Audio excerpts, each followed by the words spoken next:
Bonjour, je suis Izumi Takase. Bonjour, je suis Philippe Horstrasser. Nous sommes des formateurs certifiés en discipline positive de Jane Nelson et Lynn Lott. Cette vidéo est une libre adaptation de la vidéo originale en anglais qu'a réalisée Jane Nelson sur les 5 critères de la discipline positive.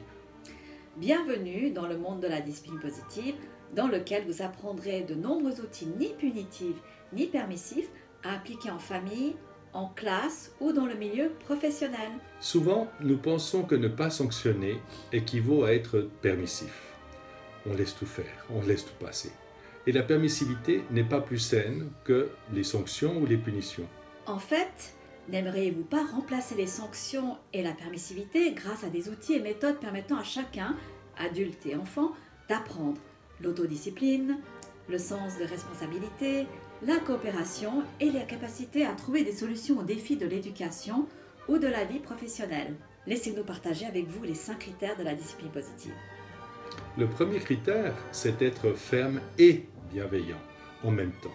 Et ça, c'est un vrai défi pour chacun d'entre nous. Critère numéro 2, c'est permettre à chacun d'avoir un sentiment d'appartenance et de contribution, ce qui est un principe adhérien, qui sont en fait les premiers buts de chaque être humain.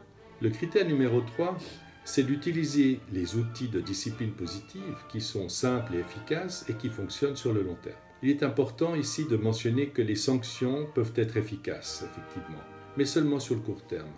Par exemple, si votre intention est que le comportement s'arrête sur le champ, la punition sera efficace probablement.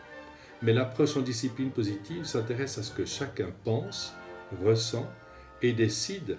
Et grâce à ce processus, ça lui permettra de pouvoir s'épanouir dans le futur. Critère numéro 4, c'est que les outils de discipline positive enseignent des compétences sociales essentielles, utiles pour soi et au sein de la communauté, comme par exemple le respect, l'attention aux autres, la résolution de problèmes, la coopération, le sens des responsabilités et bien d'autres.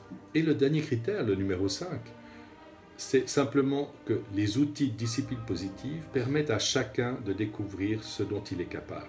C'est très encourageant et ça permet de développer l'autonomie, la responsabilisation, la confiance en soi et l'estime de soi parmi tant d'autres capacités. Voilà, nous souhaitons que cette approche vous inspire et nous vous remercions de votre attention. Merci beaucoup.